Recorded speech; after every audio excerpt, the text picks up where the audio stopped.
Turu Vetru Malacha Vav et le passage Yud Dalet. Vezeu ma ta'ama tamra de tarnegola midle le'ela. Alors ils ont demandé les Chachamim pourquoi les paupières des coqs elles remontent vers le haut. Dainu sheris shel aino mechase aino mimata lemala, que maintenant le sourcil de son œil il recouvre l'œil, c'est-à-dire la paupière inférieure elle recouvre l'œil de manière à ce que l'œil ne puisse pas regarder en bas, c'est-à-dire l'œil du coq il regarde que en haut. Aïnou shat tzadikim, alors Rabbi Nathan dit Aïnou shat tzadikim aruchim b'derech zeh, c'est-à-dire les tzadikim qui vont dans ce chemin-là, la habite à la tov chez Israël, qui regardent toujours que le bien qu'il y a dans l'homme Israël, l'orera me'ashena, pour les réveiller du sommeil. Aineim mabitim tamid lemala. Alors les yeux, leurs yeux de ces tzadikim-là, ils regardent toujours que le haut. Haïnou à la tov chez Israël, chez Uloé lemala lemala. C'est-à-dire, ils ne regardent que le bien qu'il y a dans l'homme Israël, qui monte très très très haut ce bien-là. Veinam rotzim klal le habit lemata. Haïnou à la ra shelaim. Ils veulent pas du tout regarder en bas. C'est-à-dire le mal qu'il y a dans l'homme Israël, ça les intéresse pas. Ils veulent voir que le bien. Qui a tov prinat ma'ala, parce que le bien c'est le principe du haut. Vera prinat mata. Le mal c'est le principe du bas. Le prinat mi yodea ruach bnei adam aola ilemala ve ruach habehema yoredet ilemata. Comme il est écrit, qui est-ce qui connaît le souffle de l'homme qui monte vers le haut et le souffle de l'animal qui va vers le bas.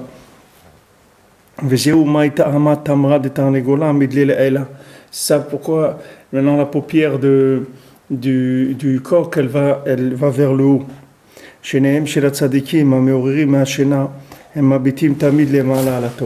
Que les tzadikim qui vont nous réveiller du sommeil, eux ils regardent tout le temps que le bien.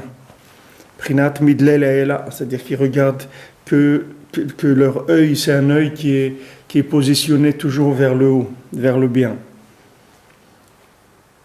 Ou le mata einam rotzim la bit klal. Maintenant en bas sur le mal, ils veulent pas du tout regarder. Keilu hayu enehem mechusot milimata berise enehem. C'est comme si leurs yeux ils étaient couverts en bas par les paupières de leurs yeux, c'est-à-dire comme s'ils avaient une incapacité de regarder en bas. Ils sont obligés de regarder que le haut, c'est tout, parce que le bas de l'œil il est recouvert. Mishum de daire adapé perej rashi krashim vekorot. Alors il dit pourquoi maintenant là-bas la Gemara quand elle dit ça, quand elle parle des coqs, elle dit que le coq il a la paupière qui recouvre le bas de l'œil pour qu'il puisse regarder que vers le haut. Alors Rashi dit pourquoi c'est comme ça, parce que ils habitent toujours sur des planches et des poutres.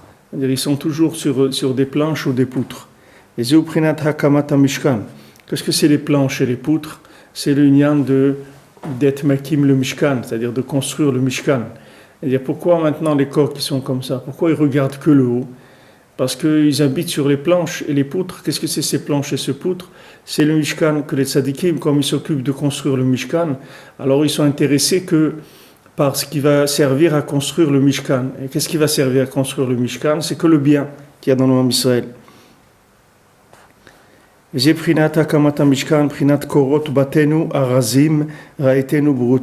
qui a écrit que les poutres de nos maisons, ce sont des cèdres, et nos meubles, berutim, c'est une sorte de bois. Shenemar la Mishkan, shenivne veukam mikol hanekudot tovot shel Israël.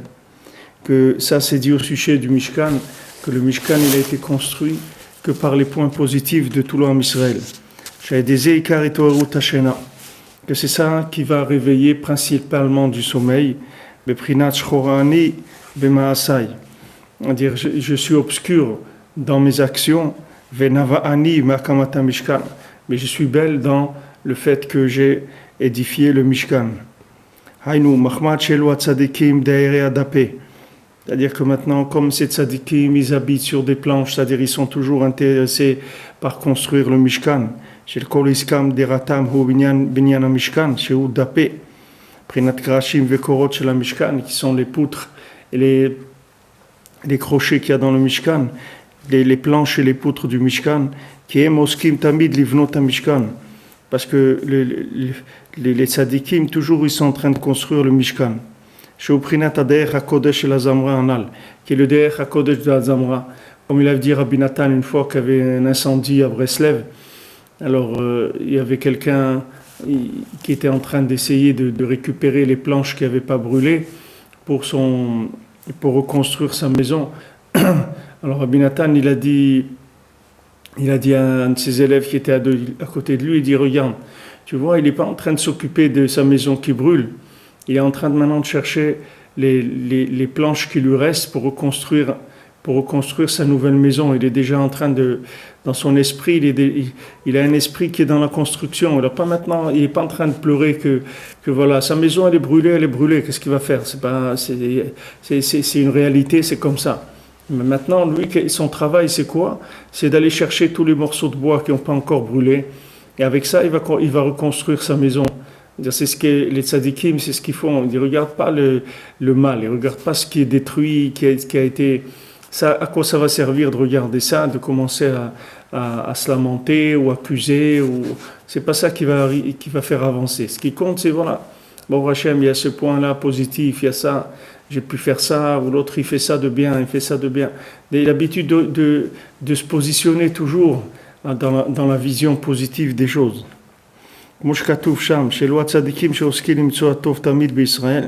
Comme c'est écrit là-bas dans la Torah d'Azamra, dans la Torah Resh Pebet 282, que les tzadikim, toujours, ils sont en train de chercher le bien qu'il y a dans l'homme Israël. Hem bonim ha-mishkan, eux, ils construisent le Mishkan. Aïn sham, valken en mabitim alara klal, kim alator. Pour ça qu'eux, ils ne regardent pas du tout le mal, ils ne regardent que le bien. Zeu prinat midle le'ela. C'est ça que midle le'ela, c'est-à-dire que leurs paupières, elles sont placées de façon à ce qu'ils regardent toujours vers le haut.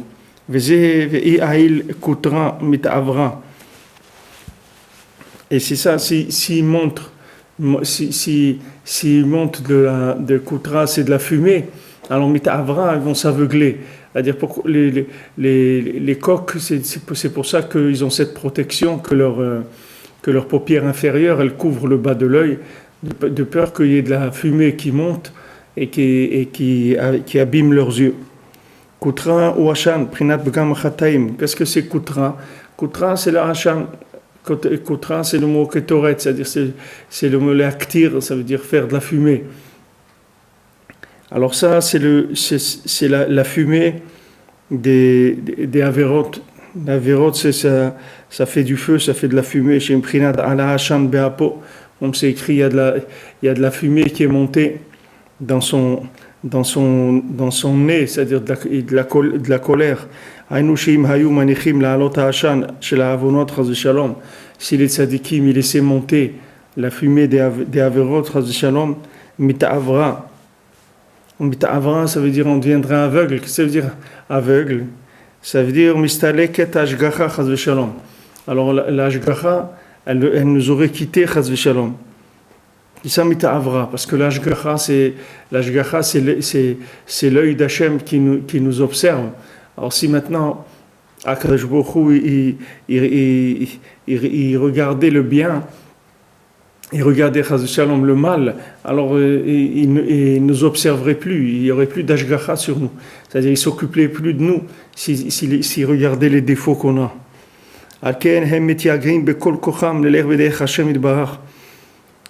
C'est pour ça que les tzadikim, ils font tous les efforts qu'ils peuvent pour aller dans les chemins d'Hachem. Regardez ce qu'il dit Rabbi Nathan, il dit que c'est les chemins d'Hachem. Ça, c'est pas que les tzadikim, ils font ça d'eux-mêmes pour faire du bien au Ham Israël. C'est que les tzadikim, ils vont dans les chemins d'Hachem, que Hachem, Comme on avait vu Hachem, Izos Vigibor, Hachem Gibor Milchama, Hachem il fait la guerre à tous les gens qui veulent voir le mal dans le Ham Israël. Tout celui qui veut voir les défauts de quelqu'un, Hachem il lui fait la guerre. Alors les tzadikim, eux, ils ont pris les chemins d'Hachem qui est que de regarder le bien dans le Ham Israël. Rakalato, velo habite à la rakla, de ne pas regarder du tout le mal. Kedé l'achnis et Israël bekafsrut tamid, de manière à se faire toujours rentrer le Ham Israël sur le côté du mérite, c'est-à-dire sur le côté de la balance qui est méritante. Jusqu'à que tous ils vont faire tous chouva. Il y a des étavoa geoula b'merabahenu ve'ibani betamikdash al mechono amen. Que c'est ça qui va amener la geoula de nos jours et c'est ça qui va reconstruire le Bet Hamikdash à sa place, dit Rabbi Nathan, amen. Donc ça c'est la technique de la reconstruction du Bet Hamikdash et d'un Bet Hamikdash qui ne sera plus jamais détruit. Parce que ce Bet Hamikdash, il va se construire qu'avec le bien qu'il y a dans chacun. C'est-à-dire il n'y aura plus rien de négatif. Qu'est-ce qui fait que quelque chose elle peut se détruire? C'est quand il y a quelque chose, quand il y a du négatif. Et quand on a commencé à regarder des défauts, etc. Alors ça fait que ça fragilise la chose. La chose, ça devient fragile. Maintenant, chacun, nous aussi, si on commence à regarder le mal qui est en nous, alors on devient fragile. On commence à se fragiliser. Et à force de se fragiliser, après la personne, elle peut se casser complètement. Donc c'est une technique. C'est pas facile, c'est pas évident parce que chacun, quand il regarde le mal, il a l'impression qu'il a regardé quelque chose de façon objective. Alors les gens disent ouais, mais si on regarde que le bien, c'est pas objectif. Qu'est-ce que ça veut dire c'est pas objectif? Ils disent ouais, mais il faut la vérité, il faut pas avoir peur de la regarder en face. Il faut regarder ce qui va pas et essayer de corriger ça. Alors Rabbi Nathan, il t'avertit, c'est-à-dire Rabbeinu, il avertit le monde, il a dit écoutez, si vous rentrez là-dedans, vous n'allez pas vous en sortir, parce que c'est impossible de reconstruire quoi que ce soit si on ne s'habitue pas à regarder que les points positifs. Ce qui est négatif, il ne faut pas l'ignorer, il faut pas le regarder, il faut l'ignorer, ça ne nous intéresse pas. Ça ne nous intéresse pas parce qu'on a un esprit de construction. L'esprit de construction, c'est uniquement avec les points positifs. Tout ce qui est négatif, ça ne va pas nous aider à construire du tout. Maintenant, nous-mêmes aussi, c'est la même chose. Quelqu'un, même s'il a fait une bêtise, une avéra, n'importe quoi, il dit bon, il ne veut pas y penser, c'est pas la peine, on n'y pense pas. Quand on va faire des doutes, on mentionne Hachem, il dit regarde Hachem, j'ai fait cette bêtise, je t'avais déjà promis que je n'allais pas recommencer et tout, mais qu'est-ce que tu veux, je tombe, j'arrive pas, tu m'excuses et voilà. La prochaine fois, je ferai tout ce que je peux pour faire mieux et pas tomber, etc. Ça, c'est que dans le moment de l'aïd bodedut, et encore, comme je vous l'ai dit plusieurs fois, vraiment, vraiment light de façon à ne pas trop appuyer sur ça. Parce que tout le Yetzirah, il vient des dinim. Les gens qui sont rigoureux, les gens qui sont méticuleux, c'est des gens qui amènent des dynimes dans le monde. Ils amènent des dynimes sur eux, ils amènent des dynimes sur leur famille, ils amènent des dynimes sur l'entourage. L'homme, il ne doit pas être rigoureux et méticuleux. L'homme, il s'appelle chesed. L'homme, il vient des chassadim. La femme, elle vient de la rigueur. C'est pour ça la femme, elle est méticuleuse, etc. Mais l'homme, il ne doit pas être comme ça. L'homme, il doit ouvrir tout le temps. C'est-à-dire, il doit aérer tout le temps les notions. Quand il voit quelque chose de pas bien, il ne faut pas regarder. Il faut regarder rien que le bien, c'est tout. Le reste, c'est pas important. Le mal, il n'a pas de fin. Il n'a pas de suite. Même si quelqu'un regarde le mal toute la journée, ça ne va pas lui donner un résultat qui va construire quelque chose. À la fin, il va arriver à quoi? Il va construire la tour de Babel. Qu'est-ce qu'il va construire en regardant le mal? Il va arriver à rien du tout. C'est-à-dire, il va se détruire. Il va se détruire et détruire son entourage. Combien de gens ils ont éloigné leurs enfants de la Torah parce que toute la journée ils sont en train de regarder, mais tu n'as pas fait ça, tu n'as pas mis le talit, katan, tu n'as pas fait ça, je t'ai vu, tu n'as pas fait les tilat yadayim, toute la journée comme ça, en train de regarder à chaque fois. Ils ne savent pas que chaque mot comme ça affaiblit énormément la personne. Jusqu'à que la personne elle a plus de force du tout pour continuer. Alors que si on prend la technique qui nous donne Rabbeinu, que c'est la technique de Mashiach, Bémet, c'est la Torah de Atikastima. C'est ce qui va faire Mashiach avec chacun. C'est pas, il va rentrer. Pourquoi, par exemple, les gens ils aiment aller voir leurs grands-parents? Parce que les grands-parents ils sont que dans le chesed. Quand ils rentrent, ils disent alors mon fils, comment ça va? Tu es mignon, tu es bien, quel truc, tu as réussi. Ça fait plaisir de te voir. On voit comment tu as réussi ta vie, comment tu es bien. Parce que les grands-parents ils savent pas voir le mal. Pourquoi? Parce qu'ils viennent de Torah de Atikastima. C'est-à-dire que c'est le principe de la Torah qui est ancienne. Plus quelqu'un il est ancien, et plus il doit voir le bien. S'il a de la Torah, parce que s'il n'a pas de la Torah, il devient pire, il devient un grincheux, Hachem Ishmor. Les nerfs des vieux qui n'ont pas de Torah, c'est terrible. Mais quelqu'un qui est dans la Torah, il va voir que le bien, c'est fini, parce qu'il est complètement libéré de toute la rigueur. À force de vivre dans ce monde, il a compris que la rigueur, ça servait à rien du tout. Rien du tout, que c'était de la rigolade, mettre la rigueur. La rigueur, les premiers mots, les premières lettres de rigueur, il y a aussi dedans rigoler. Pourquoi? Parce que la rigueur, c'est mettre de la rigolade. C'est ça qu'il faut avoir par rapport à la rigueur. C'est-à-dire, quand quelqu'un est rigoreux, il faut se mettre à rire, il faut rigoler, c'est tout. Pour ça que Yitzhak, qui était la rigueur, c'est Al-Shem Hatzrok, c'est pour ça qu'il s'appelait Yitzhak. Yitzhak, c'est la plus grande rigolade du monde. Parce que lui, il était tellement rigoureux qu'il rigolait tout le temps. C'était ça le lien de la rigueur. C'est-à-dire de rigoler. C'est ça l'attitude par rapport à la rigueur. Quand maintenant le Yetzer Hara, il vient et tu dis, ouais, tu as fait cette bêtise, regarde ce que tu fais, etc. Il faut rigoler, il faut se plier de rire. Il faut pas prendre au sérieux du tout. Parce que c'est pas sérieux la rigueur. C'est pas quelque chose de sérieux. Pas sérieux du tout. Les gens, ils croient que les gens rigoureux, ils sont très sérieux. Mais c'est pas vrai. Les gens sérieux, c'est les gens qui vont avec le bien. C'est ça, les gens sérieux. Parce que c'est des gens qui s'occupent de reconstruire le monde. C'est ça, c'est des gens qui sont vraiment sérieux. Tandis que les gens qui sont rigoureux, qui essaient de regarder les défauts, c'est pas des gens sérieux du tout. Et il faut avoir une attitude de rigolade par rapport à eux. Sinon, cette attitude-là, elle va détruire l'individu. Un homme avec sa femme, c'est la même chose. Quand il voit qu'elle tombe dans la rigueur et tout, il faut qu'il lui fasse des châteaux, il faut qu'il la fasse rigoler. Et vous verrez quelqu'un qui ne prend pas au sérieux sa femme quand elle a l'air rigoureuse et pas contente, etc.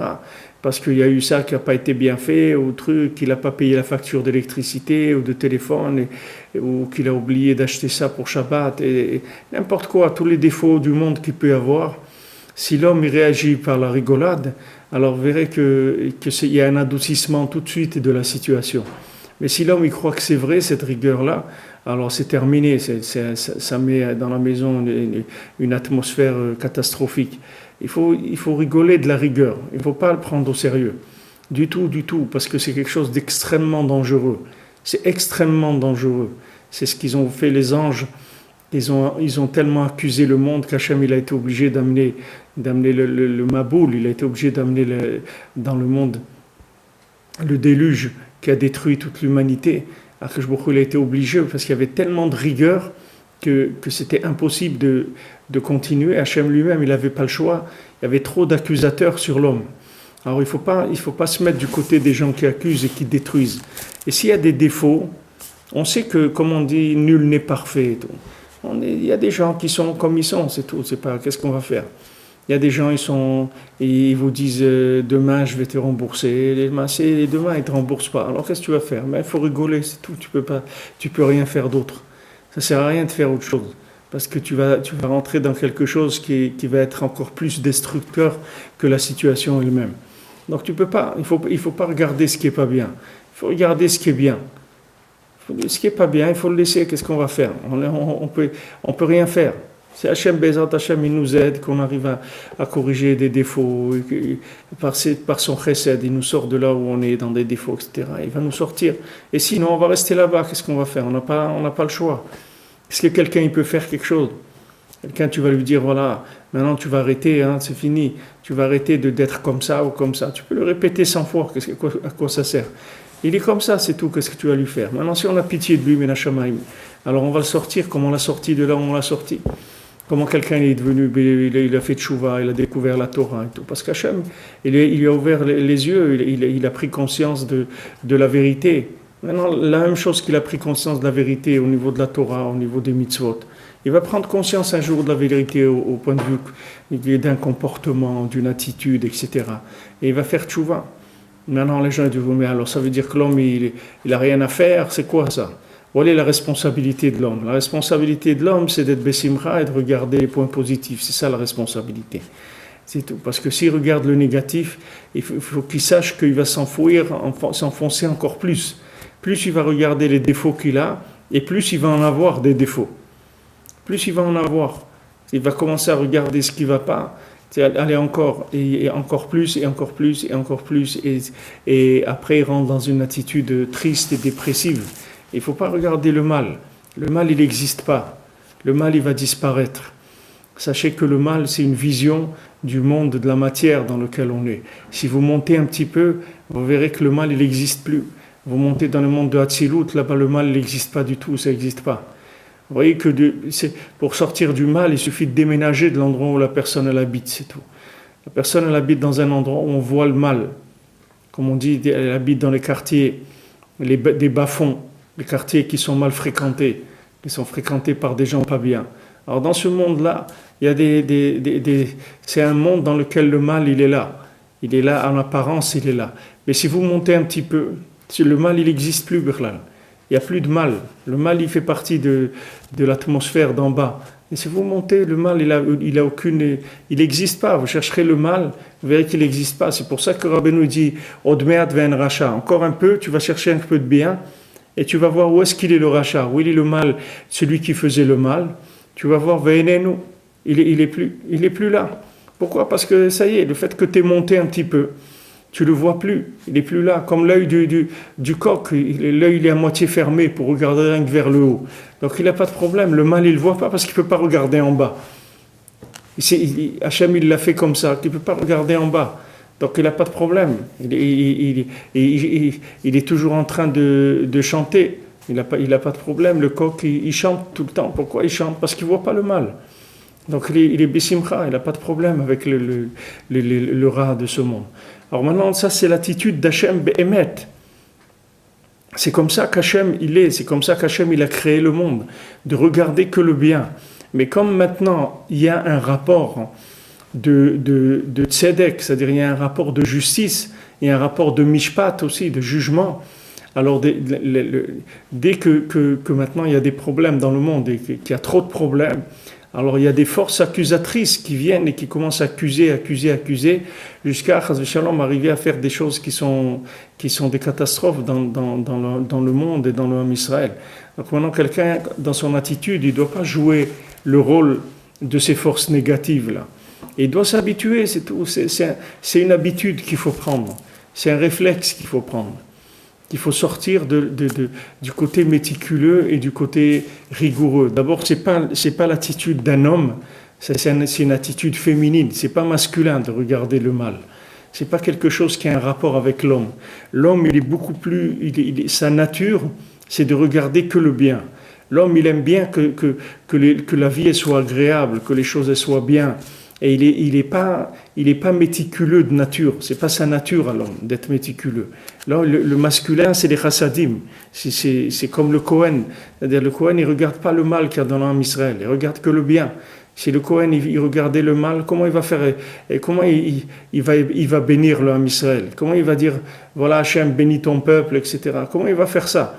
S'il regarde le mal, il peut pas. Alors il regarde que le bien, parce que la véritable attitude masculine, la véritable maturité de l'homme, ce qui s'appelle le da'at, c'est-à-dire pourquoi on dit que l'homme il a le da'at alors que la femme elle n'a pas de da'at. Pourquoi l'homme il a du da'at? Ça veut dire qu'il a la possibilité de vivre avec la conscience du bien en permanence. C'est ça le da'at. Le da'at, c'est de savoir que c'est bien, que le monde est bien, que Hachem il a fait un monde qui est bien et que tout le monde a du bien. Et c'est ça qui m'intéresse. Le reste ça m'intéresse pas. Quand quelqu'un il est en train de préparer une salade de concombre ou autre. Maintenant, il est en train d'éplucher. Il va jeter il va jeter des épluchures, etc. Il ne va pas aller tout le temps regarder les épluchures qu'il a jetées à la poubelle. Qu'est-ce qui l'intéresse? Il intéresse le fruit qui est là, avec quoi il va faire sa salade ou sa nourriture. Maintenant, tout ce qui servait, toutes les clipotes qui étaient là pour emballer le fruit jusqu'à que lui il le mange, c'est pas ça qui l'intéresse. Donc maintenant, dans le monde, les gens ils sont passés là où ils sont passés. Il y a des 2000 ans de galoute du Ham Israël. L'humanité, elle a été arnaquée depuis l'Adam Arishon. Il a rendu les gens fous. C'est-à-dire les gens ils ont la tête complètement à l'envers. Alors qu'est-ce que tu vas juger qui? Tu vas voir le négatif chez qui? Qu'est-ce que tu vas aller où avec ça? Tu vas nulle part. Alors Rabbeinu il te dit regarde, tu veux faire partie des gens qui construisent le Mishkan. Alors regarde le bien, c'est tout. Ne t'occupe pas de ce qui n'est pas bien. C'est pas bien, ça va disparaître. Ne t'occupe pas, n'investis pas dans ce qui va disparaître. Investis-toi dans ce qui va rester. Et ce qui va rester, c'est le bien. Alors les tzadikim, c'est ça leur attitude. Alors le passage Tet Vav, il dit Rabbi Nathan, Alken Ze Amikra Korot Batenu Arazim. Ce passouk-là qui dit que les poutres de notre maison, c'est du cèdre. Chez Perusho à la Mishkan. Ça parle du Mishkan, du tabernacle. Ne'emar Sham le'inyan ma she'Hashem yitbarach miyapet Israël tamin. Ça, c'est dit au sujet que le Ham Israël, il est toujours en train d'embellir le Ham Israël. Akadosh Baruch Hu, il est toujours en train de l'embellir, le Ham Israël. Umistakel rak ala tov shebahem. Toujours, il regarde le bien qu'il y a en eux. Mosh katuv sham beshir hashirim. Comme c'est écrit dans le Shir HaShirim, dans le Cantique des Cantiques. Shchora ani venava. Je suis obscur, mais je suis belle. Navu lechayech batorim tzavarer bacharozim. Alors comment ils sont beaux les chayech, tes joues, tzavarer bacharozim, ton cou, bacharozim, parce que c'est bacharozim. Tzrora mor dodili. Ça parle des parfums que Dodili, mon bien-aimé, il est avec moi. Eshkol HaKofer Dodili. Hinach Yafa, Variati, Hinach Yafa, tu es belle, mon ami, tu es belle. Hainu, Hain Perush Rashi Sham. Alors il dit, regarde comment Rashi il explique tous ces psukim-là dans Shir HaShirim. Shemefaresh Hakol, Almash Hashem Yitbarach, Machazkam, Mechabevam, Bechol Pa'am. Que tout ça s'est expliqué sur le principe que HaKadosh Baruch Hu, il est tout le temps en train de renforcer le Ham Israël et en train de les aimer. Af le'achar shechatu, même après qu'ils aient fauté, même après qu'ils aient fauté, alors HaKadosh Baruch Hu, il les console, il les encourage tout le temps. Vous voyez, regardez, on a fait les haftarot de avant Tisha B'Av, on a fait 3 haftarot où HaKadosh Baruch Hu, il envoie des Nevi'im, il envoie des prophètes pour nous faire des remontrances. Mais après, il y a 7 haftarot de consolation dans lesquels on est maintenant. C'est des haftarot où Hachem il nous console. Depuis Tisha B'Av jusqu'à Rosh Hashanah, il y a 7 haftarot. Ces 7 haftarot, c'est que de la consolation et de l'encouragement, etc. C'est ça qui fait HaKadosh Baruch Hu. Même quand quelqu'un il a fauté, HaKadosh Baruch Hu, il lui dit pas regarde tu as fauté, etc. Au contraire, HaKadosh Baruch Hu lui dit regarde maintenant t'es pas arrivé, j'ai vu que tu voulais arriver, j'ai vu que tu voulais essayer de faire bien et tout, t'es pas arrivé, c'est pas grave, la prochaine fois tu vas arriver, je vais t'aider, tu vas voir que tu vas y arriver, ne te décourage pas, tu vas voir. Hachem tout le temps il regarde le bien, Hachem il regarde pas le mal.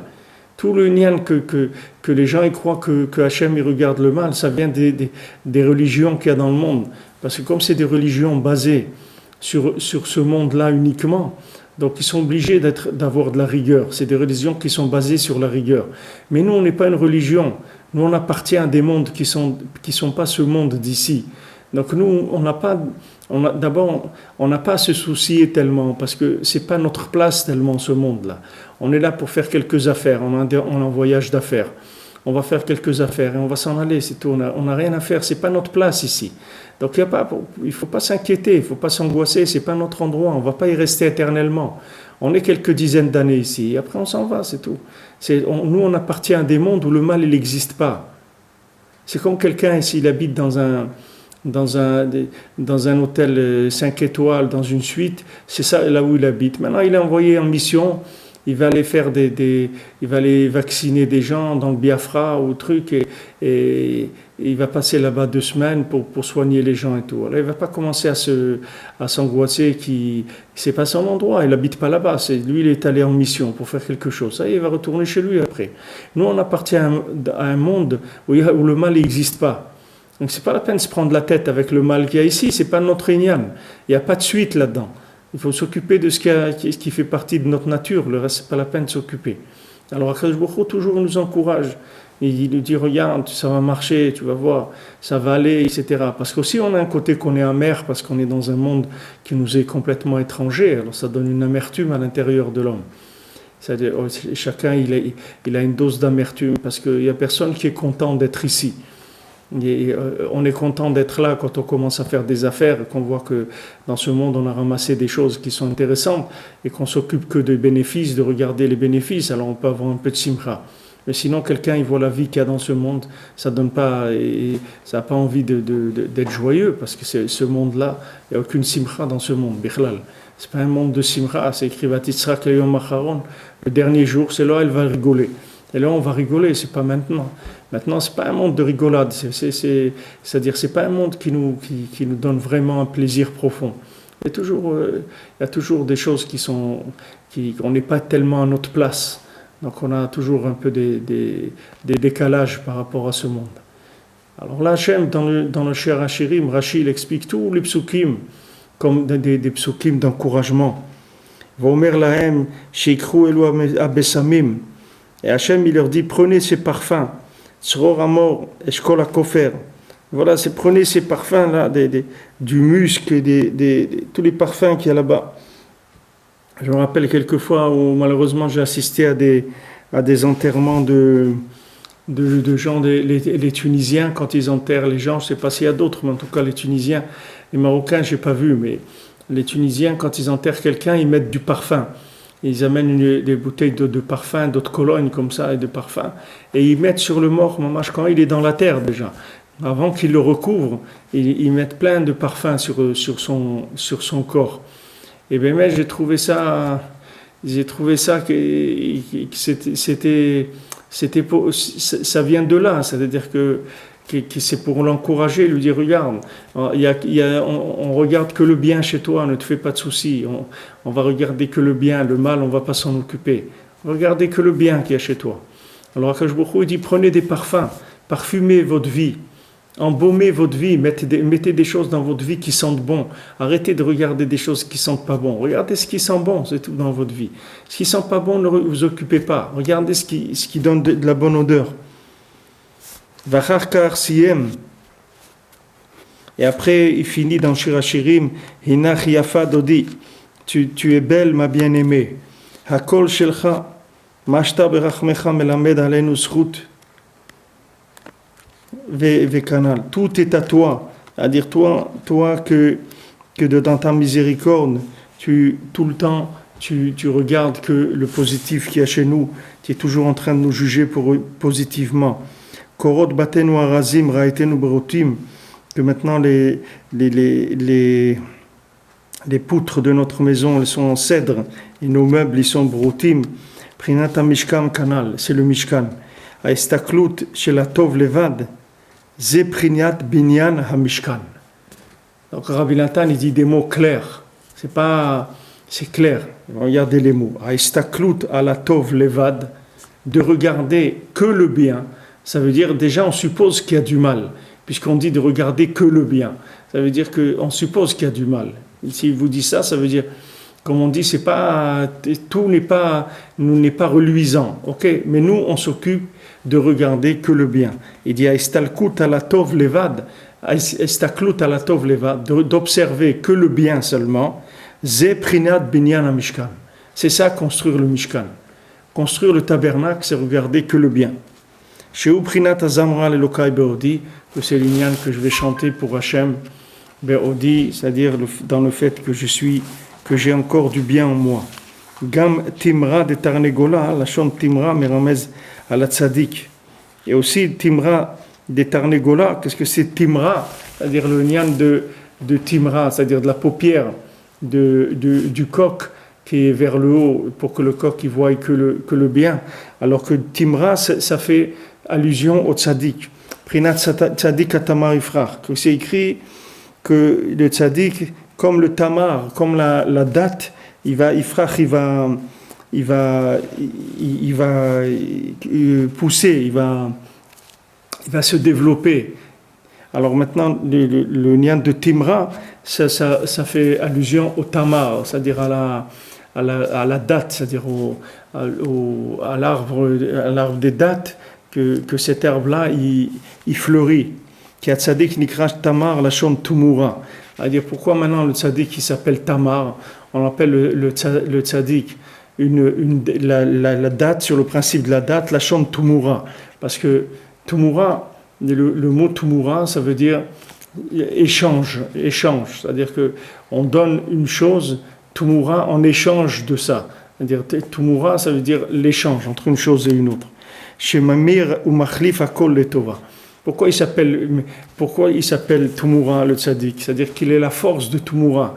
Il dit la force de Tumura, ça veut dire qu'il a la force de tout changer en bien. Comme un changeur de monnaie, qui vous change toutes les monnaies du monde, il vous les change. Vous avez besoin de la monnaie du pays, toutes les monnaies vous lui donnez, il vous les change et vous donne des billets du pays. Le tzaddik, tout il le change en bien. C'est ça qui s'appelle le koach. C'est pour ça qu'il s'appelle un tzaddik.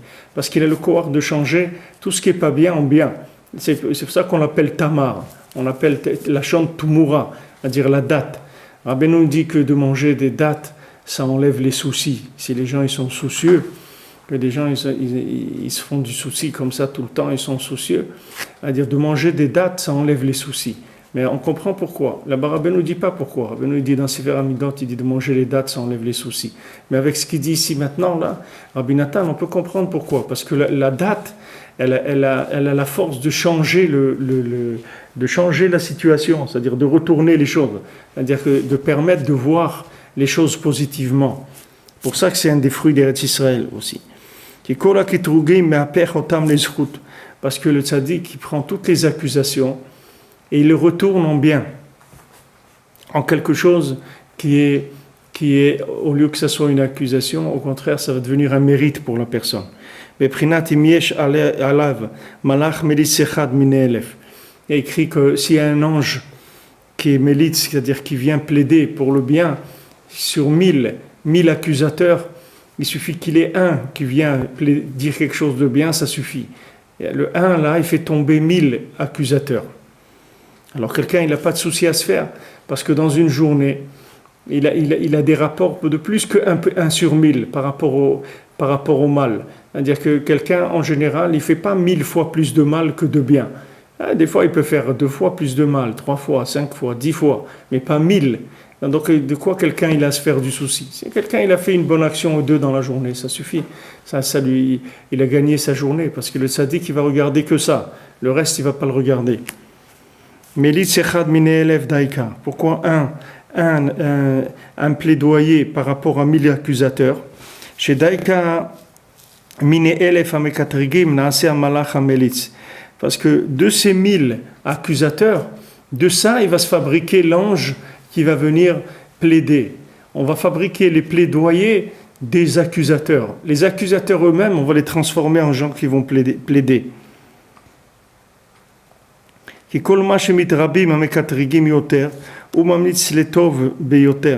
Parce que maintenant, plus il y a des accusateurs, et plus l'ange qui vient pour défendre, il va trouver du bien. Parce que quand les accusateurs ils vont venir, lui il va renforcer, avec leur force d'accusation, il va renforcer le point positif. Il dit, tu vois, regarde, il ne s'est pas découragé, regarde, il a fait ça. Donc après quelqu'un il vient, il dit, ouais, mais regarde, il dit, ah ben justement, voilà encore la preuve. Toi aussi, tu es venu l'accuser. Donc, tu vois que vraiment, il est très fort parce qu'il a quand même continué à mettre ses tefilines, il a fait ses brachot. Regardez, il a fait une belle bracha ce jour-là et tout. Pourtant, avec tout ce que vous lui avez fait, vous l'avez embêté et tout. Normalement, il n'aurait pas dû. Regardez, il s'est encouragé, il n'est pas resté là-dedans. Donc, tout ce qu'on va accuser plus, ça va fournir que des arguments pour celui qui va venir pour défendre. C'est-à-dire l'ange qui va être plaidoyer, il va utiliser tous les accusateurs pour faire monter la plaidoirie du bien. Parce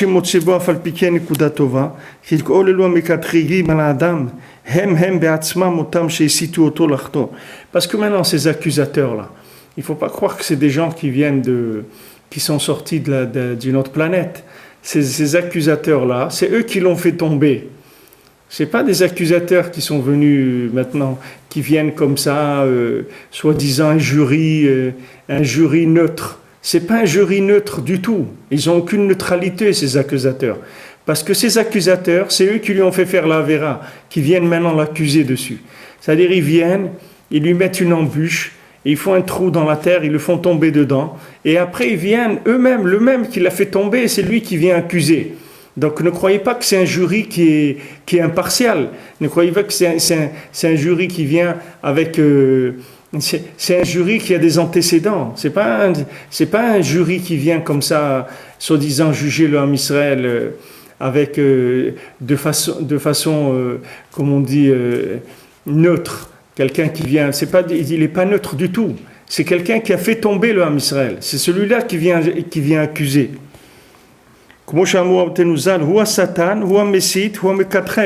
C'est lui le Satan, c'est lui qui tente, c'est lui qui fait tomber et c'est lui qui vient accuser, c'est le même.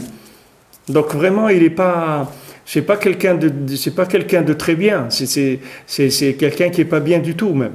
Parce que c'est pas comme on dit, on va faire un jury de gens qui n'ont rien à voir avec ça, ils vont juger la situation. Pas du tout. C'est-à-dire cet accusateur-là, c'est lui qui a fait le mal, c'est lui qui a fait tomber la personne.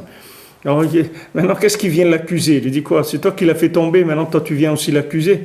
C'est quoi cette attitude? C'est toi qui l'as fait tomber, c'est toi qui l'as tenté, qui lui a fait tous ces problèmes. Et maintenant tu viens l'accuser aussi.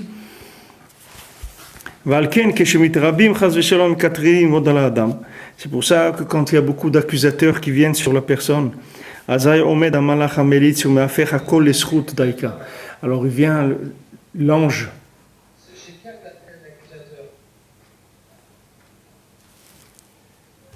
Attends, j'entends pas mon... C'est Shekhar d'appeler un accusateur alors. Pourquoi c'est un accusateur si c'est comme ça? C'est lui qui me fait tomber. C'est du Shekhar de dire c'est un accusateur. Mais il t'est fait tomber, mais tu avais le libre arbitre pour lutter et t'en sortir. C'est-à-dire, c'est lui, il fait tomber la personne, mais la personne elle n'est pas obligée de tomber. Mais c'est lui qui lui fait le croche-pied pour le faire tomber. Mais l'autre, il doit se défendre, il ne doit pas se laisser faire. Maintenant, le fait qu'il est venu, qu'il a mis une épreuve devant lui, lui, c'est pas obligé qu'il tombe. Il y a des gens qui tombent, ils ont des épreuves, ils tombent pas. C'est pas parce que maintenant c'est lui qui vient, qui l'a amené dans une situation où il a tenté, que ça veut dire que l'autre, il est tombé. C'est pas automatique, c'est pas obligé. Mais le fait que maintenant, lui, qu'il se trouve dans le même, dans la même position, c'est-à-dire que de celui qui crée la tentation et de celui qui fait l'accusation, alors ça affaiblit énormément sa force d'accusation, parce que c'est lui qui a tenté, ça affaiblit justement la force d'accusation, mais ça l'enlève pas par le fait que la personne était libre, la personne a toujours libre arbitre de pas tomber, et on se prépare aussi. Comme Rabbeinu dit, comme tu es dans la tfila après le Tikkun HaKlali, là-bas il dit Rabbi Nathan, il dit qu'il prie à Kadosh Baruch Hu pour être sauvé du Yetzer Hara, et il dit comme Rabbeinu nous a enseigné que la prière ça sert aussi pour sauver du Yetzer Hara. On demande à Kadosh Baruch Hu, sauve-nous de ce Yetzer Hara. Il n'arrête pas de nous mettre des tentations sans arrêt, il nous met des pièges, etc. C'est vrai que nous, normalement, on ne doit pas tomber dans le piège, mais qu'est-ce que tu veux qu'on fasse? Regarde, il est tout le temps en train de nous embêter, il essaye tout le temps de nous faire On peut prier pour être sauvé de lui. Si on a peur maintenant que quand il nous fait l'épreuve, on n'arrive pas à résister. Alors on peut faire comme on dit, la médecine préventive, c'est-à-dire on peut avant commencer à se battre pour qu'il ne vienne pas du tout, Birlal. Demandez à Kadosh Baruch Hu, regarde, sauve-moi de lui, il n'arrête pas de me faire tomber. Ça, c'est des prières qui marchent. Kizetoen halo adraba. Voilà, Rabbi Nathan il dit, il dit comme ça au contraire. Maintenant, si cet homme-là, maintenant il y a des milliers d'accusateurs qui viennent. Donc ça veut dire c'est quelqu'un qui avait beaucoup d'Yetzirah. Ça veut dire qu'il avait beaucoup de gens qui lui ont fait des pièges pour le faire tomber.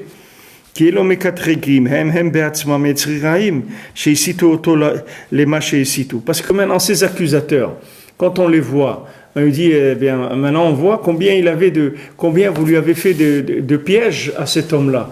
Autant vous êtes nombreux à l'accuser, autant ça veut dire que vous étiez nombreux à essayer de le faire tomber. Au contraire, c'est très extraordinaire, c'est quelque chose d'un pélé, quelque chose d'extraordinaire de voir quand même combien il a continué à se renforcer cet homme-là. Il a attrapé un petit point positif d'une petite mitzvah qu'il a faite. Comment il a fait avec toute cette bande-là de bandits là, qui venaient de courir derrière tout le temps pour essayer de le faire tomber. Et c'est ça que l'ange, il tire l'ange l'ange positif qui vient plaider pour lui, comment il tire la force de ses accusateurs précisément. Il vient plaider pour lui. Puisque maintenant il a plusieurs accusateurs, qu'ils sont tous les gens, ces gens-là, ces forces-là, ce sont des forces qui sont venues le faire tomber. C'est pour ça que c'est pas très étonnant qu'il ait tellement fauté, puisqu'on voit toutes ces forces négatives qui sont acharnées sur lui. Au contraire, c'est extraordinaire de voir comment il a attrapé un peu de bien avec tous ces gens-là qui essayaient de le faire tomber. Il est quand même arrivé à attraper un point positif. Puisque maintenant il y avait des troupes entières de forces négatives qui venaient pour le faire tomber. C'est pour ça que le tzaddik qui va dans ce chemin-là, il s'appelle Tamar, c'est-à-dire il s'appelle la date, c'est-à-dire qu'il va prendre la force d'accusation, il va le retourner en énergie positive pour pouvoir plaider pour la personne. Chez Memir ou Machlif Akitrugim l'Isrout, il prend, il échange, il transforme les accusations en mérite. Les Euprinat Timra de Tarnegola. C'est pour ça que ça s'appelle Timra de Tarnegola, que la paupière du coq a le même lachon que Tamar, c'est Timra. C'est comme Tamar, c'est comme la date. Que grâce à ça, il va réveiller du sommeil, à l'aider chez Motsesrout Bekulam, par le fait qu'il va trouver du mérite dans chacun. Qu'est-ce qui fait que la personne elle se réveille du sommeil? C'est quand la personne elle a trouvé un point d'éveil, un point positif qui donne un point d'éveil. Sinon, pourquoi la personne elle va se réveiller? Elle n'a pas envie de se réveiller. Pourquoi elle va sortir de son lit? Elle n'a pas de raison de sortir de son lit parce qu'elle a des accusateurs terribles. Pourquoi elle va sortir du lit?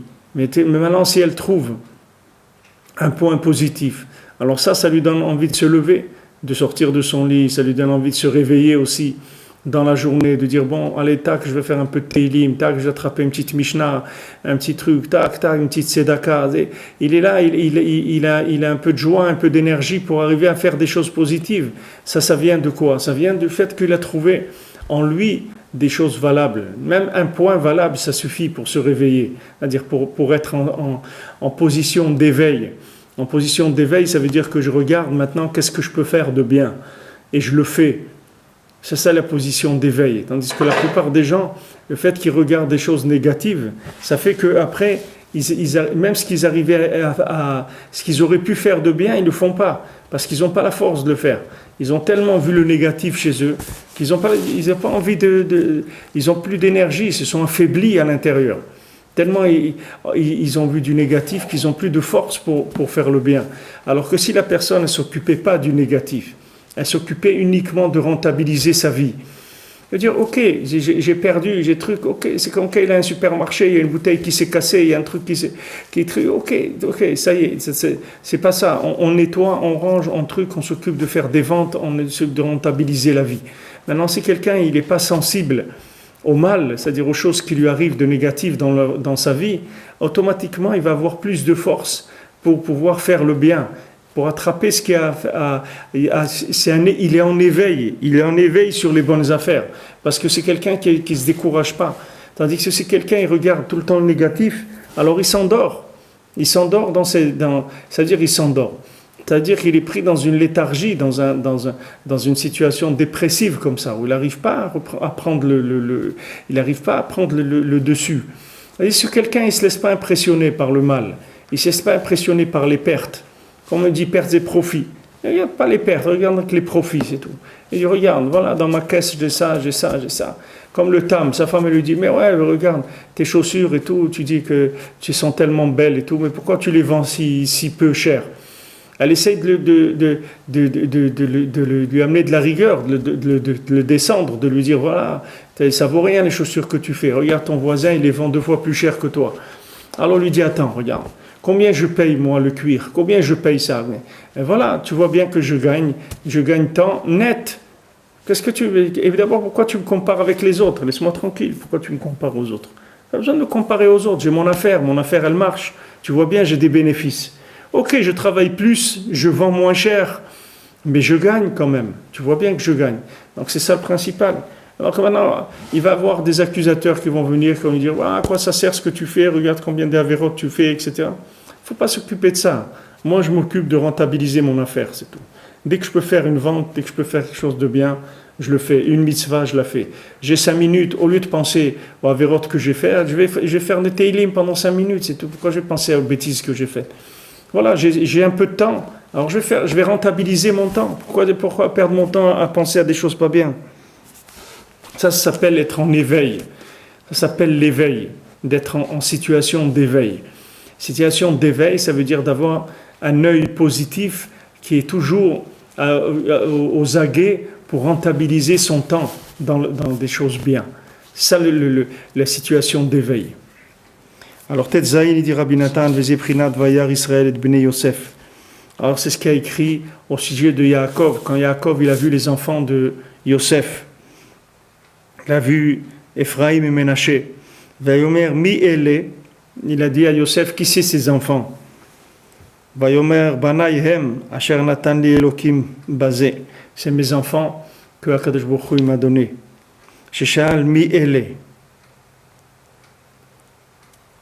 Alors quand il a demandé Yaakov mi-ele, qui c'est cela? Pourquoi il a dit qui c'est cela? Pourquoi Yaakov ne savait pas que c'était les enfants de Yosef? Et dire qui c'est cela? C'est-à-dire il a dit où il est le bien dans ces enfants-là? Où il est le bien? C'est-à-dire mi-ele. Qu'est-ce qu'il y a de bien dans eux? C'est-à-dire il a dit Shenam roim le bracha. Il a dit ils ne sont pas aptes à recevoir une bracha, à recevoir une bénédiction. Pourquoi? Il a vu des grands Réchaïm qui vont sortir de ces enfants-là. Yeshivlo Yosef, Banayhem, sont mes enfants.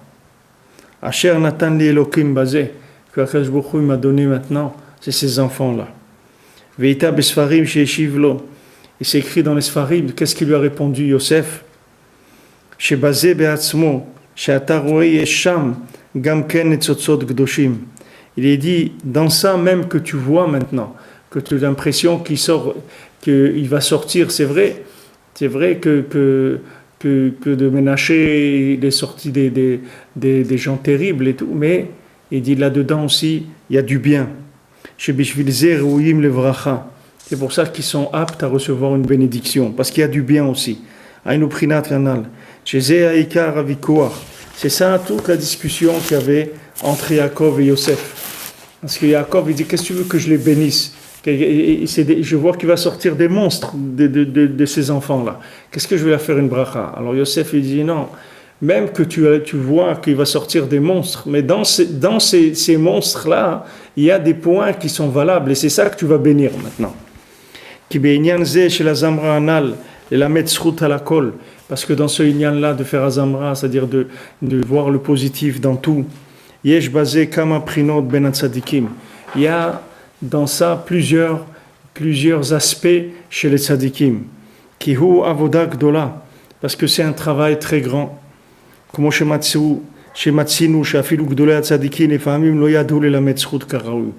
a vu que des grands tzadikim, quelquefois, ils n'ont pas su voir le positif. Eux aussi, ils sont tombés dans le panneau, comme on dit. C'est-à-dire, eux aussi, ils ont commencé à accuser. Veikpid Hashem Yitbarach Alehem. Et Akadosh Baruch Hu, il a été rigoureux avec eux.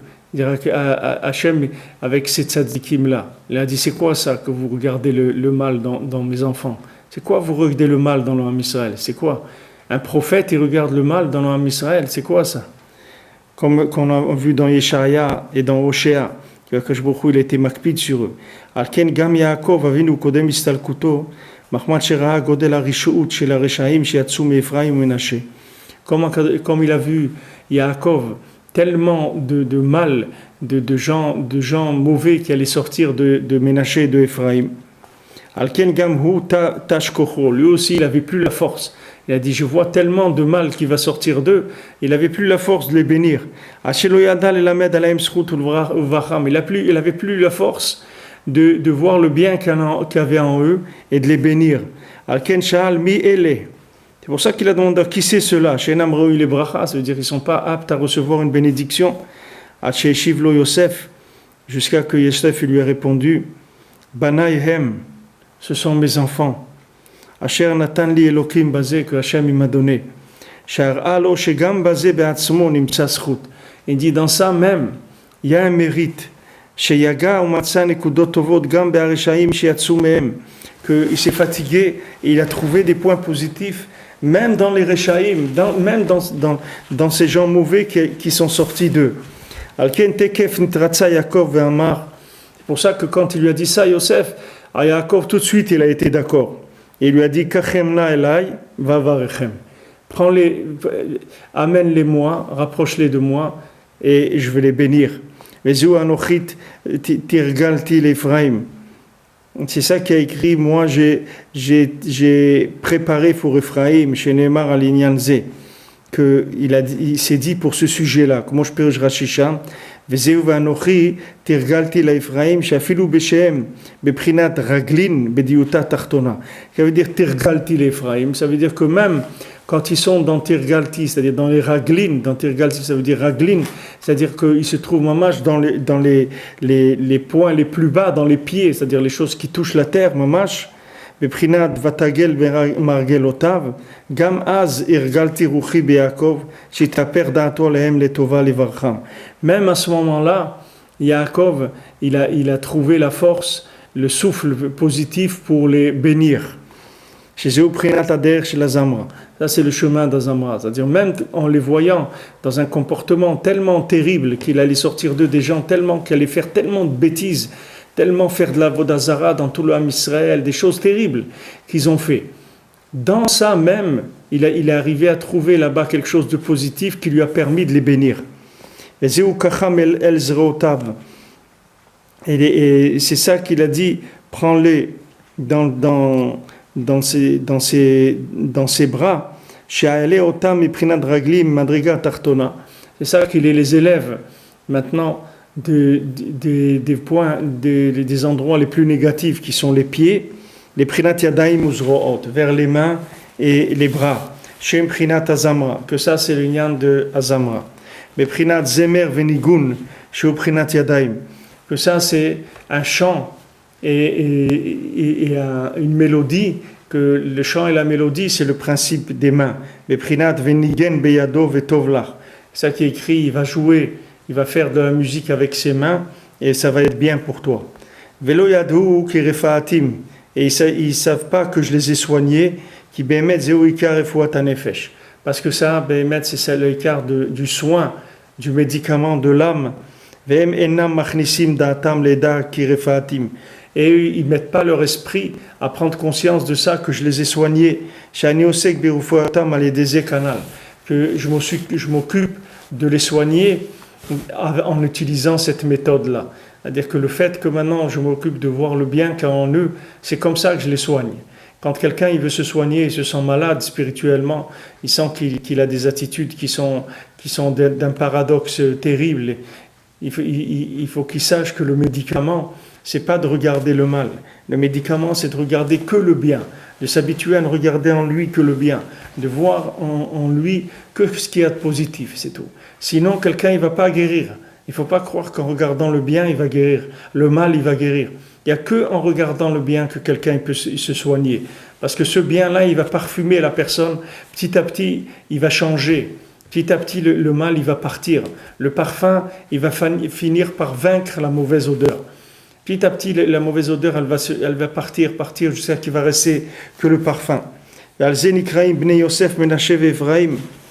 C'est pour ça que les enfants de Yosef, ils s'appellent Menaché et Ephraim. Parce que Yosef, il est arrivé à les enfanter où? En Égypte. C'est là-bas où les enfantait Yosef. Qui s'appelle la nudité du monde. C'est-à-dire qui s'appelle l'endroit le plus pourri qui existe sur la terre. C'est de là qu'il les a sortis, Yosef. Et lui, c'était tellement grand sadique, Yosef, que même là-bas, il a résisté dans l'épreuve. Que dans sa tête, il ne s'est jamais laissé affaiblir avec toutes les épreuves qu'il a pu avoir là-bas. Que tout ça, ça fait partie de l'épreuve. Parce que quand on fait une épreuve à un homme, en même temps on lui enlève la conscience parfaite qu'il a. C'est-à-dire on l'affaiblit dans sa conscience. Et c'est ça qui fait que l'homme il a une épreuve. C'est qu'au moment où il a l'épreuve, il perd la tête. S'il avait tout son esprit, alors ça serait plus facile d'arriver à passer l'épreuve. Mais comme au moment de l'épreuve, ça fait partie de l'épreuve qu'on lui enlève l'intensité de sa conscience, comme le Rebbe l'a dit, et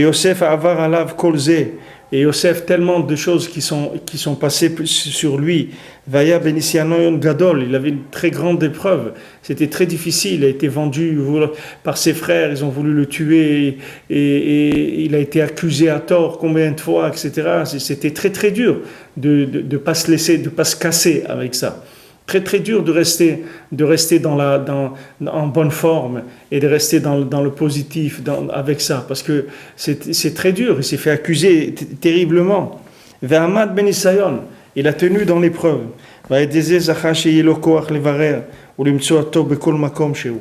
grâce à ça, qu'il a résisté à cette épreuve, alors il a pu acquérir la force de regarder le bien et de le trouver dans tout endroit. Parce que lui-même, quand il a été accusé, c'est-à-dire quand on lui a enlevé toute sa force et qu'il était affaibli moralement, parce qu'il était quand même dans une situation qui était moralement très dure à gérer, parce qu'il était isolé, il n'y avait que de l'amertume par rapport à sa famille, etc. Comment je suis tout seul, un jeune comme ça, on m'envoie en Égypte, et là-bas je fais le bien, j'essaye, on m'accuse encore. Il se sentait persécuté par de l'injustice sans arrêt. C'est le sentiment d'injustice, mais c'est terrible. Quand quelqu'un il voit de l'injustice autour de lui, c'est terrible. Quand quelqu'un vient et dit quoi, avec tout ce que je t'ai fait, tout ce que je t'ai donné, tout ce que j'ai truc, c'est ça maintenant, c'est comme ça que tu me parles. Comme ça c'est ça que tu me dis, c'est comme ça que tu me considères. Toutes ces années où je me suis battu, j'ai travaillé pour que tu aies ça, pour que tu aies ça, et maintenant tu me parles comme ça. L'homme, il tombe dans sa tête, c'est-à-dire que les situations, ça lui casse le moral. Moralement, il est atteint. Alors il faut faire attention de résister dans ces situations-là, de regarder le bien, de dire, bon, Hachem, malgré tout ça, Hachem, il m'a donné ça, Hachem, il me donne la force de tenir, malgré qu'on m'accuse et que je vois de l'injustice, de la mauvaise foi autour de moi. Il faut que je continue à me battre avec le positif. Il ne faut pas que je me laisse attaquer, affaiblir moralement. C'est vrai qu'il y a de l'injustice, c'est vrai que maintenant il y a de la mauvaise foi, etc. Il y a de l'ingratitude. Combien de bien quelqu'un il fait, combien il reçoit de l'ingratitude. Mais il ne faut pas regarder ça. Parce que si la personne elle regarde ça, son moral il va se casser. Et si son moral il se casse, le bien qu'il peut faire, il ne va plus le faire. C'est lui qui va perdre. Il va perdre la rentabilité de son affaire. Il ne faut pas regarder ça. Il ne faut pas regarder que maintenant on a fait ça. Il faut tout de suite attaquer. Je me rappelle que quand on parlait à la yeshiva Aix-les-Bains, tout de suite, le lendemain de la Shoah, les gens, ils ont cherché des endroits, des rabbanim, allez, on commence une yeshiva, tout de suite, le lendemain.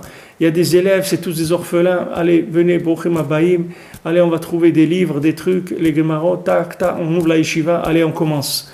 Ça y est, on ne regarde pas, il y a eu ce qu'il y a eu, on ferme le dossier. Qu'est-ce que ça va nous rapporter d'aller se lamenter sur la destruction qu'il y a eu? À quoi ça sert? Les gens, ils veulent entretenir le souvenir et dire voilà, ouais, il y a eu ça. Tu crois que le monde, ça lui sert à quelque chose, des souvenirs? Tu crois que les accusateurs, ils vont être impressionnés par les souvenirs? Ils ne sont pas impressionnés du tout. C'est eux-mêmes qui font le mal, c'est eux-mêmes qui accusent. Tu crois que ça va leur faire quelque chose? Ça ne va rien faire du tout. Occupe-toi de construire, c'est comme ça que tu vas les enlever, les accusateurs.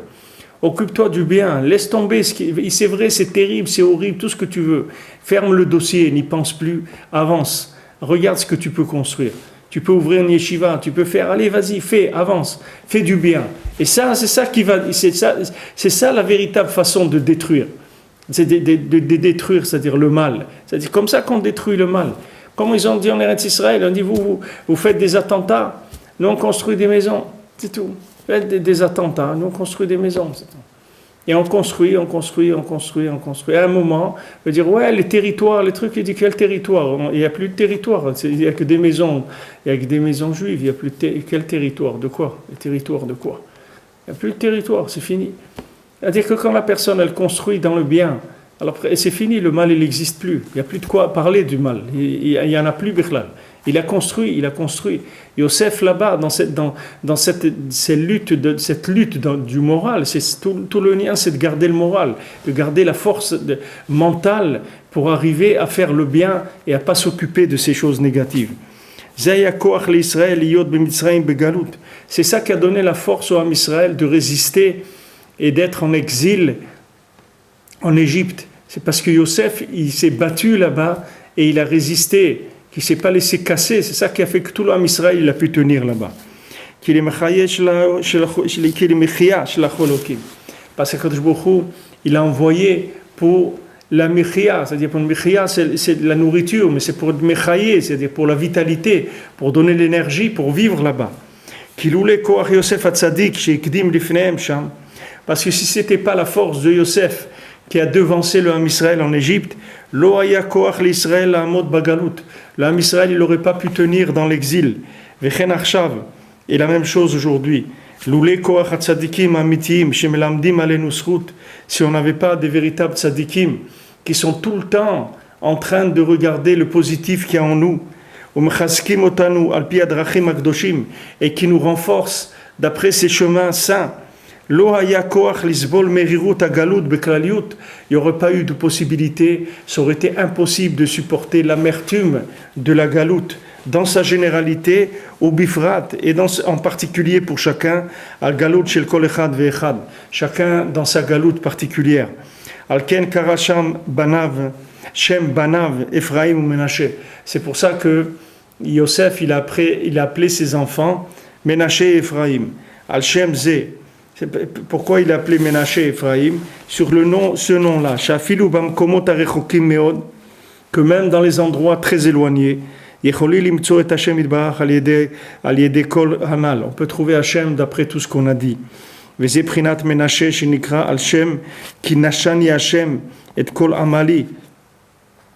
Que Akadosh Baruch Hu, il m'a donné des forces. C'est-à-dire que Nashani, ça veut dire que Hachem, il m'a laissé, c'est-à-dire, c'est ça que Nashani. Nashani, ça veut dire laisser dans tout mon travail, c'est-à-dire les efforts que j'ai faits. Shafilu hanishion vashikra akol me Hachem. Même quand quelqu'un il tombe, quand même quand quelqu'un il se sent abandonné, qu'il tombe dans des avérotes et qu'il oublie pendant un moment Hachem, tout ça, ça vient d'Hachem. Tout ça aussi, ça vient d'Hachem. Que même maintenant dans le néant, que là-bas, on ne peut pas trouver Hachem de façon évidente. Gamze mais Hachem Idbarach. Ça aussi, c'est Hachem qui l'a fait. C'est Hachem qui a fait que sa présence, elle est réduite dans ces endroits-là et que c'est difficile de le trouver. Pour chacun, c'est pareil. Chaque fois qu'il se trouve dans une situation où il tombe, c'est une situation pré-créatrice. C'est-à-dire, c'est une situation qui est avant une création nouvelle. Alors, on le fait tomber dans une obscurité, dans le fait qu'il ne voit pas Hachem. Ça, c'est un néant. Et ce néant, il va permettre de créer les choses qui vont venir après. Parce qu'il sait que le fait qu'il est lâché, qu'il est repoussé et qu'il est affaibli, qu'il oublie, ça aussi ça vient d'Hachem. Donc quand il sait ça, il va se mettre à chercher Akadosh Baruch Hu même là-bas. Et donc c'est ça le principe de Aye.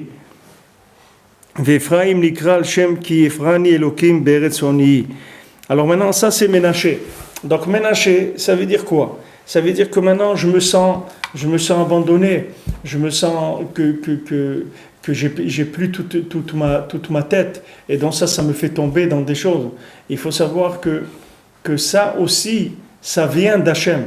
Donc maintenant, quand je sais que ça vient d'Hachem, je vais crier Aïe. C'est-à-dire, c'est là où le lien entre Azamra et Aïe. C'est-à-dire le fait que j'arrive à trouver un point positif, c'est-à-dire de me dire que c'est Hachem qui a créé ce contexte-là dans lequel je me trouve, ça va me donner la force de crier Aïe. C'est ça qui va me dire où il est Hachem. Je sais que tu es là. Même dans cette épreuve que je vis là, je sais que tu es là. Je sais que tu te trouves là. C'est ça qui donne la force de crier vers Hachem. C'est parce que dans cette situation-là, je sais qu'elle est voulue par Hachem. Tout ce que je passe, je sais que c'est voulu par Hachem. Tous les problèmes que j'ai, c'est Hachem qui veut que ça soit comme ça. Alors maintenant, puisque c'est Hachem qui veut que ça soit comme ça, ça veut dire qu'Hachem, il est présent dans ce que je suis en train de vivre. Même si c'est paradoxal et si c'est à l'envers et tout ce qu'on veut. Mais Hachem, c'est lui qui fait que c'est comme ça. Donc je lui demande où tu es, Hachem. Je sais que c'est toi qui fais ça. Je ne vais pas me laisser méprendre à croire que ça c'est quelque chose qui vient de n'importe où. Non, c'est toi Hachem. C'est toi Hachem qui fait ça. Donc comme si c'est toi Hachem qui fait ça, je sais que tu es là. Et de là, il remonte. Et c'est comme ça qu'il remonte. Il remonte parce qu'il sait que c'est Hachem qui a créé ce contexte-là. Donc quand tu sais ça te permet de reconstruire tout de suite, immédiatement. Tu dis, bon, alors qu'est-ce que je peux faire maintenant ? Ça, je le fais. Je peux lever les yeux au ciel. Je peux dire, mon Dieu, où tu es, mon Dieu. Voilà, ça y est, je reprends, je refais tourner le moteur. Le moteur, il se remet en marche. Ça, c'est Ménaché, c'est le nom Ménaché. Ephraim, Nikra Hashem ki Ifran Elokim Beretz Oni. Maintenant, Ephraim, ça vient sur du Lachon et et Ifreni, c'est-à-dire de se multiplier dans une terre qui est étrangère. Que même dans la terre de ma pauvreté, de ma misère, comme il dit, comme dans la misère, même dans la misère, je peux trouver le bien là-bas. Ça, c'est les fruits qu'ils ont planté, des fruits, ils ont planté des vignes là-bas. Donc ça c'est Azamra. C'est écrit, c'est à moi Gilad et à moi Menaché Ephraim. Gilad, Prinat Refoua. Qu'est-ce que c'est Gilad? C'est la Refoua, c'est le médicament. Prinat Refoua Tanefesh, c'est le médicament de l'âme. Beprinat Hatzori en Begilad, im Rofe en Sham. Li Menaché Ephraim. Parce que maintenant, Li, Menaché et Ephraim, Yaakov, il a dit à Yosef, ils sont à moi ces enfants-là. C'est-à-dire que tellement, regardez Yaakov jusqu'où il est arrivé, que même les enfants de Yosef, c'est devenu ses enfants à lui. Ils font partie des Shvatim, les enfants de Yosef. Les Menaché et Ephraim, c'est des Shvatim. Il les a pris, Yaakov, il les a montés, il les a rentrés dans les Shvatim. Grâce à ces deux chemins-là, qui sont le chemin de Aïe et de Azamra, chez Zacha Yosef Likrot Banav Akdoshim Al Shem Ze, que Yosef il a eu le mérite de donner ses noms à ses enfants, Al Shem Ze, sur ce nom-là, chez Zacha Bemitzrayim Bemkomod Rechokim Kaelu Limtzot Hashem Idbar. qu'il a eu le mérite que dans des endroits tellement éloignés comme l'Égypte en tant que situation géographique, mais il y a l'Égypte aussi de chacun, qu'il a l'Égypte dans sa tête, dans son cœur, là où il vit. C'est ça le écart du médicament de l'âme. Il faut jongler avec ces deux techniques-là de Zamra et de Hayé. C'est avec ça qu'il faut se battre tout le temps. Ou je comprends et je vois qu'il y a du bien et je me réjouis de ça et j'agis, ou bien je ne vois pas le bien et je le cherche, et si je ne le trouve pas, je dis Hayé, je sais où tu es Hachem, mais je sais que tu es là. Je sais que tu es là. Que ce soit que je l'ai vu ou que je ne l'ai pas vu, ça ne change rien. Je dois savoir qu'il est là. Maintenant, je le vois. Des fois, je le vois. Des fois, je ne le vois pas. Mais il est là tout le temps.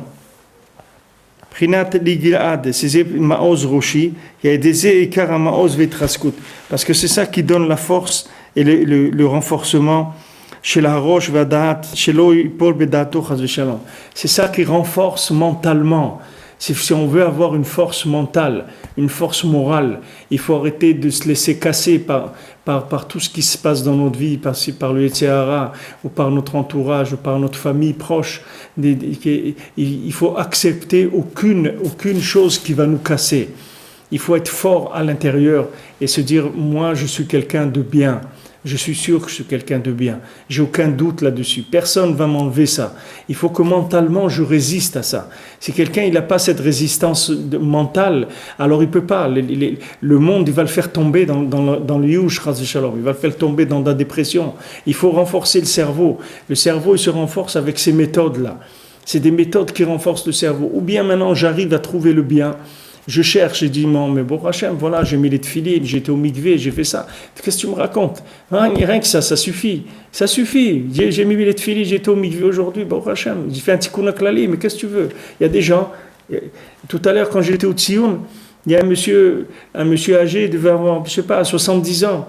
Alors il est venu voir après Arvit, il m'a dit, il m'a serré la main comme ça, il m'a dit, il va y avoir un minyan maintenant encore de Arvit, et il m'a dit, non, il me dit parce qu'on vient d'arriver, j'ai fait le tikkun klali.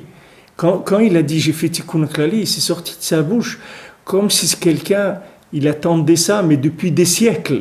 C'est pas depuis des semaines, depuis des siècles. Il est sorti une joie comme ça de la neshama qui s'est exprimée, incroyable la sérénité qu'il y avait dans la voix, dans le visage de cette personne âgée, au moins 70 ans.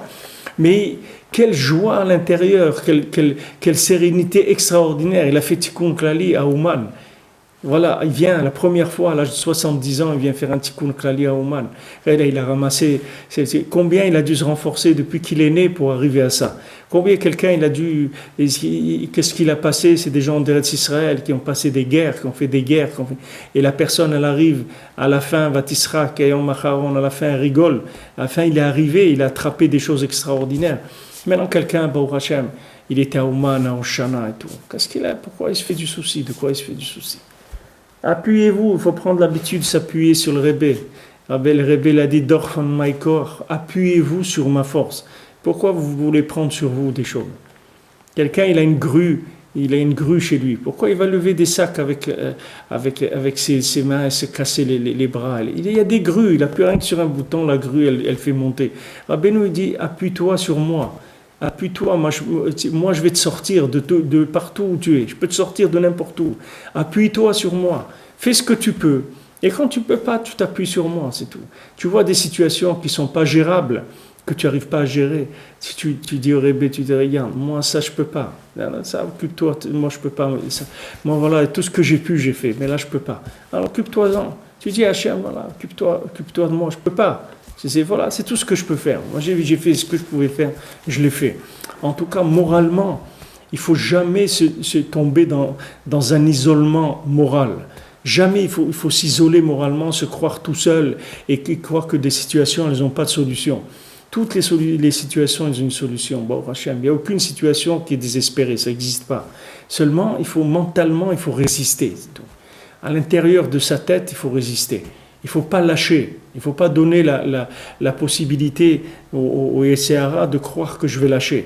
Il faut lui dire, regarde, tu me fais tomber, parce que c'est eux, ces accusateurs, il faut leur parler, parce que c'est eux qui nous font tomber. Il faut leur dire, regarde, tu m'as fait tomber des trucs, mais ne crois pas, tu verras qu'un jour je vais t'avoir, ne crois pas, ne crois pas. Ne crois pas que ça va se passer comme ça. Tu vas voir que toi, tu m'as fait tomber comme ça, mais tu vas voir. Un jour, c'est moi qui vais te faire tomber. Et ça, j'en suis sûr. Ça, j'ai aucun doute sur ça. Et que tout ce que tu me fais là, sache qu'aujourd'hui, ça ne me fait plus rien du tout, ça ne me dérange plus. Parce que moi, Baruch Hashem, il y a un tzaddik, ce tzaddik-là, il s'occupe de moi. Et avec tout ce que j'ai fait de bien, Baruch Hashem, j'en ai fait du bien. J'ai des milliards de mitzvot sur mon compte. Baruch Hashem, j'ai pas peur de toi et tu me déranges pas. Et si maintenant, même Chas v'Shalom, tu me fais faire que des avérotes depuis aujourd'hui jusqu'à ma mort, de toute façon, mon passage sur terre, je l'ai déjà amorti et je vais sortir riche. Même si je fais que des avérotes 24 heures sur 24, depuis aujourd'hui jusqu'à la fin de ma vie, Chas v'Shalom, de toute façon, je vais sortir gagnant. Et de toute façon, Rabbi Nachman, il va s'occuper de moi maintenant, après. Tu peux rien faire. Pas la peine d'essayer de me démoraliser, ça ne va pas marcher. Il faut être fort dans sa tête. Il faut pas lâcher. Dans la tête, il faut avoir aucun, il faut pas du tout vaciller dans la tête. Il faut que ça soit clair, net. Où je trouve le bien, où je crie aïe. Mais il faut pas que je lâche. Vezeu maoz roshi, kalideze ikar maoz itraskut chez la roche. On a dit, il faut renforcer la tête, il faut le moral qui tienne. Shelo yipol bedaato chas v'shalom kanal. Vezeu Yehuda mechokeki. C'est Yehuda qui va me mechokeki, c'est-à-dire qui va me graver. Qui Yehuda prinat Mashiach she'etze mimenu, parce que Yehuda, que Mashiach il va sortir de lui. Sheu gmor atikun alidei adrachim haelu, qu'il va finir la réparation du monde avec ces chemins-là. Ne croyez pas qu'il va y avoir autre chose. C'est comme ça que Mashiach il va réparer le monde, en voyant le bien et en apprenant aux gens à crier aïe quand ils n'arrivent pas à voir le bien. Ve'alai v'ne'emar lo yasur shevet mi Yehuda ou mechokek mi ben raglav. Et c'est ça qui est écrit qu'il n'y aura pas une seule tribu qui va s'éloigner de Yehuda. Chez Afilou que chez Israël, Beprinat Raglin, c'est-à-dire même quand ils vont trouver Ben Raglav, c'est-à-dire quand ils vont se trouver mamash par terre, Beprinat Igvot Meshicha, comme on dit, les talons de Mashiach, Afalpiken, Yimtsa Gam Sham, Prinat Chakika ou Shimotova. Même là-bas, il va trouver une trace, il va trouver une marque de quelque chose de bien. C'est ça, c'est les points positifs qu'on trouve toujours en eux. Même qu'ils sont mamash par terre. Mais c'est ça que Yehuda il va permettre de graver, c'est-à-dire de mettre une trace qui va être tout le temps visible. Yehuda et Yosef, Mashiach ben David ou Mashiach ben Yosef. Parce que Yehuda, comme on avait dit avant, Yehuda et Yosef, c'est Mashiach ben David et Mashiach ben Yosef. Shem yitaknu et kol Israël al yedei adrachim anal. Que ils vont être réparés tout le Ham Israël avec ces chemins-là de Haye et Azamra. Veyashivu et kulam l'Hashem itbarach. Et ils vont ramener tout le monde vers Hachem. Shaledeze ikar refoua geula bimera beyamenu. Que ça c'est ça qui va amener beikar la refoua, la guérison et la délivrance rapide et de nos jours, dans Hachem.